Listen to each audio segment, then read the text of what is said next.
এটা গাছ, ফুল, ফুল গাছ। কি কি ফুল এটা? ওটা হচ্ছে আমরা বলি সিদ্ধি ফুলের গাছ। সিদ্ধি ফুল। সিদ্ধি ফুল। অর্থাৎ এক মিনিট। হ্যাঁ এর নাম আছে অনেক রকম। হ্যাঁ বাবা এই বলেন। বছর নিয়ে পারেন হেল লগে বাংলাদেশ বাঁচতে হইলে সিদ্ধি চাষ করেন। সিদ্ধি চাষ করলে বাঁচবো। বাংলাদেশ বাঁচাতে হলে সিদ্ধি চাষ করতে হবে। সিদ্ধি ছাড়া বাংলাদেশ না, বাঁচবে না। বাংলাদেশ বাঁচবে না, ডেভেলপ হবে। একজন বাঙালি 4 জন করে কামলা রাখবো বিদেশি। আচ্ছা এই সিদ্ধি খাইলে। সিদ্ধি আচ্ছা আচ্ছা, ওনার যে কথা ডেফিনেটলি আপনারা বুঝতে পেরেছেন। সারা বাংলাদেশ থেকে লক্ষ কোটি মানুষ পৃথিবীর বিভিন্ন জায়গায় কাজ করতে যায়। ওনার বিশ্বাস হচ্ছে সিদ্ধি চাষ করতে দিলে বাংলাদেশে ওই লোকগুলো বাংলাদেশে কাজ করতে আসবে। হ্যাঁ, ওই লোকগুলো বাংলাদেশে কাজ করতে আসবে না। জি জি জি, হ্যাঁ হ্যাঁ। যমুনা সেতুর হেপারতে ধরিয়া সোনা রূপা আলাদিনের চেরাক ফলা চিটাগাং পর্যন্ত, টেকনাফ পর্যন্ত, আর যমুনা সেতু তেমুনা ধরিয়া ভারতের বাংলা বর্ধ পর্যন্ত সিদ্ধির চাষ করতে দেখ। বাংলাদেশের পাবলিক একজন কইরা 4 জন করে বিদেশি কামলা রাখবো। আচ্ছা, এখানে একজন সাধক বাবা বসে আছেন, দেখুন উনি কথা বলেন না, ওনার যা বলার এখানে লেখা আছে।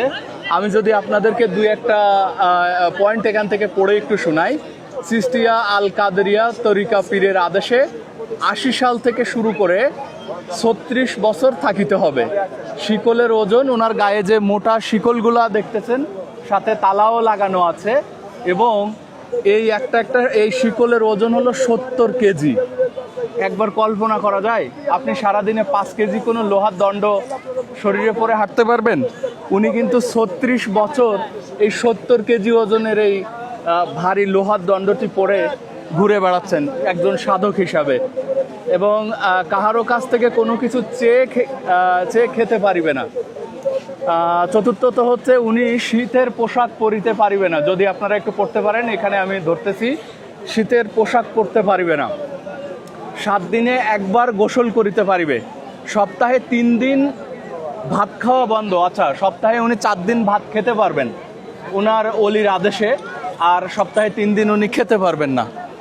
এবং ভক্তবৃন্দর বাড়িতে যেতে পারিবে। আচ্ছা, 3 দিন দুধ বা কলা খেতে পারবে। যে 3 দিন উনি ভাত খাবেন না, ওই 3 দিন দুধ বা কলা খেয়ে থাকিতে পারবেন। 2016 সাল থেকে 36 বছর পার হয়ে গিয়েছে। এটা মনে হয় একটু ভুল হয়েছে।